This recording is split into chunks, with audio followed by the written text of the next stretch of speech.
idol, ito na, dumating na tong bago nating IP phone. Tara, i-unbox natin. Ito nga palang IP phone na to, gawa ng Grandstream. Ito yung GRP2613. Yung mga naiba naming unit, GRP2612. So ang kaibahan nitong dalawang unit na to, itong GRP2613 gigaspeed na siya. Yung GRP2612 100 Mbps lang yung supported na bandwidth. Ito na po yung pinakaharap niya, tapos yung pinakalikod niya, dyan nyo po makikita yung saksakan ng network at saka yung isang port papunta sa PC. Yun naman po dalawang maliit na butas, yun po yung saksakan ng handset o kaya yung headset.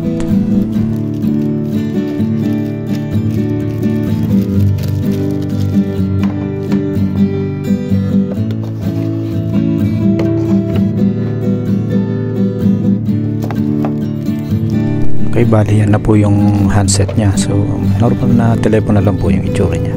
Yan naman po yung power supply, kung gusto natin lagyan ng supply, hindi tayo gagamit ng PoE. Yan naman po yung Ethernet cable na kasama. Okay, yung telephone cord, at yan po yung stand. Yan po yung nilalagay sa likod ng ating telepono.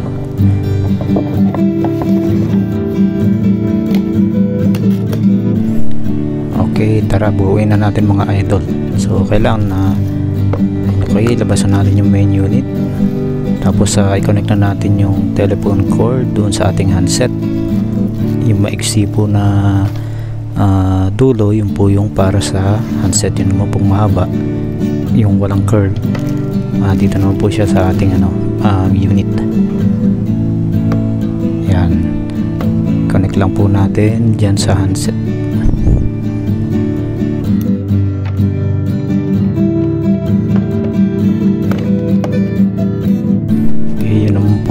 Isa, dyan po natin i-connect sa ilalim. So i-connect lang po muna natin yung ating stand. I-slide lang po natin yan, ganyan po, slide po natin yan. Tapos i-connect na po natin yung ating handset. So makikita nyo naman po yung symbol ng handset natin. Yung pong isa para sa headset, yung isa sa handset. So i-connect lang po natin siya dun sa symbol na handset. So i-connect na po natin.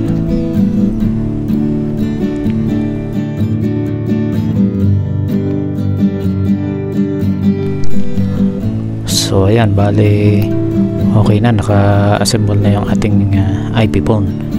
So ang next step naman natin gagawin, bale i-configure na natin itong ating IP phone para magamit na po natin sa pagtawag dito sa ating opisina or pagtawag sa labas. Okay mga idol, bali abangan nyo po yung video natin tungkol sa configuration nitong IP phone na ito. So yun po muna at maraming salamat.